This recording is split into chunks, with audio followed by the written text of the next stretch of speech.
This is not breaking news. This is not a scandal. This is not about one person. This is about a system quietly losing its ability to hold itself together. Nothing has collapsed yet. Nothing has exploded. That's the danger. Because the most unstable systems don't announce themselves. They normalize drift. They reward impulse. They punish restraint. What you are watching right now is not disagreement. It's separation. Slow, public, strategic. Power is no longer being managed. It's being burned.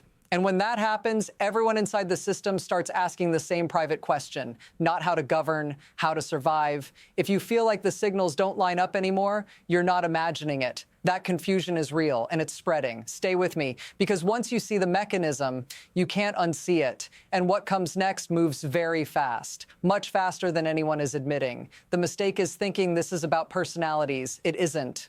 The system is no longer being steered by strategy or doctrine. It's being steered by impulse and reaction. Not policy, not ideology, signal. Whoever controls the signal controls the moment, and the moment is now running the entire machine. Institutions still exist. Titles still matter on paper, but real power has shifted somewhere quieter, into fear, into anticipation, into the constant calculation of proximity and blame. When leaders stop listening to those who manage reality, reality doesn't pause. It waits, and then it collects interest. That's the frame you need to understand this. Not loyalty versus disloyalty, not unity versus division. This is about what happens when a governing system rewards escalation and punishes caution, when dominance replaces trust, when survival overtakes governance. And once that switch flips, everything downstream begins to behave differently. Foreign policy, markets, internal alliances, nothing breaks all at once. It misaligns, and misalignment is how systems fail without warning, which brings us to the shift that made this inevitable. There was a time when restraint was invisible. That was the point. Before, decisions were slow, deliberate, boring by design. Contradictions were resolved privately. Signals were aligned before they were broadcast. Escalation was treated as a cost, not a performance. Now compare that to what exists today. Decisions arrive half-formed, announced before they're understood, corrected after they've already done damage. Threats coexist with negotiations. Certainty is projected without clarity, and confusion is reframed as strength. This didn't happen overnight. That's why it worked. Each shift felt small, each break in discipline felt temporary, each contradiction was excused as style, but slow change is the most dangerous kind, because people adapt to it.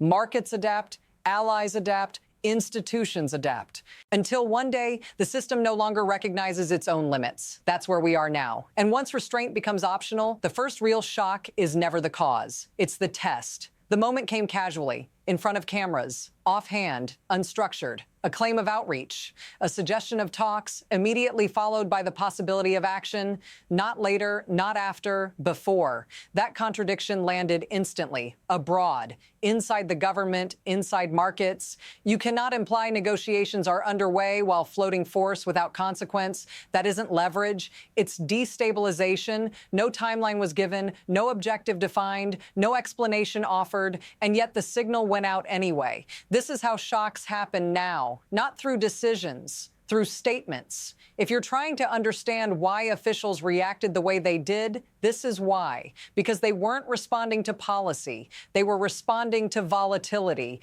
and volatility spreads. Watch what happens next, not publicly, quietly. Because when signals break discipline, the system responds in ways you don't see on television. And that response has already begun. When volatility enters the system, everyone downstream adjusts. Not to solve it, to absorb it. This is how it works. Publicly, unity is maintained. Privately, insulation begins. Information stops flowing upward cleanly. Advice becomes hedged. Warnings are softened or delayed. And something else happens. Narratives start moving before decisions do. Leaks are not accidents. They are pressure valves. They allow people inside the system to say, "This wasn't me," without ever saying it out loud. Who benefits? The people with futures to protect. Who absorbs the damage? The institutions that can't leak, the markets that must react in real time, the voters who feel consequences without context. This is the trade now, short-term dominance for long-term decay. Because once people believe escalation is rewarded and restraint is punished, no one wants to be the adult in the room.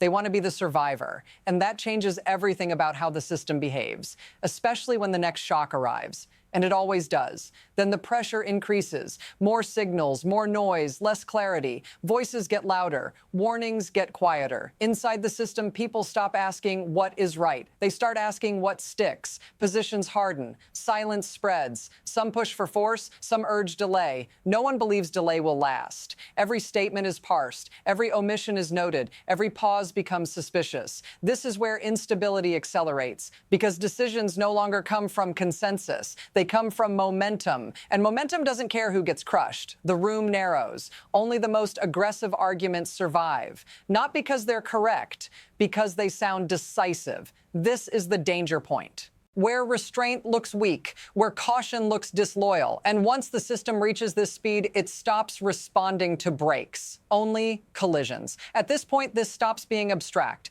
because you don't experience volatility as theory. You experience it as cost. You feel it in prices that don't make sense, in markets that swing on words instead of data, in a background anxiety that never quite turns off. You're told this is strength. That unpredictability keeps adversaries guessing.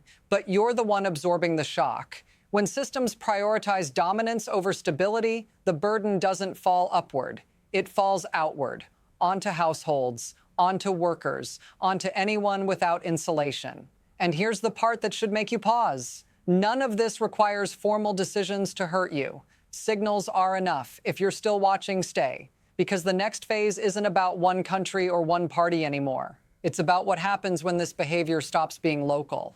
And it already has. Volatility does not respect borders. Signals cross oceans faster than policy ever could. Markets price risk instantly. Allies recalibrate before explanations arrive. What begins as internal instability becomes external reaction. Energy markets flinch. Shipping lanes tense. Diplomats scramble to interpret words that were never meant to be precise. This is how local impulse becomes global exposure. And the most dangerous part is this. No one knows which signal matters most anymore. Every statement could be a bluff. Every bluff could be a prelude. Every pause could be misread. So systems hedge. They stockpile. They reposition. They prepare for scenarios no one wants to name. And once that behavior spreads, it feeds back into the original system.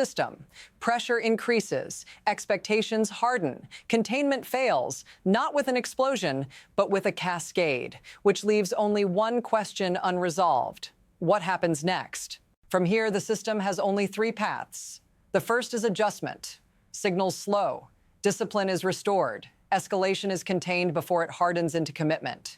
This path requires restraint to regain value. It requires voices that can absorb anger without leaking fear. It requires time. Time is scarce. The second path is erosion. Nothing dramatic, just continued misalignment, contradictory signals, quiet hedging, growing distance between words and consequences. This is the longest path, and the most deceptive, because it feels survivable right up until it isn't. Then there is the third path, rupture. A moment when momentum overtakes intent, when a signal triggers action before anyone can slow it down, when insulation fails. No one chooses this path outright. They drift into it. And once it begins, explanations come too late to matter.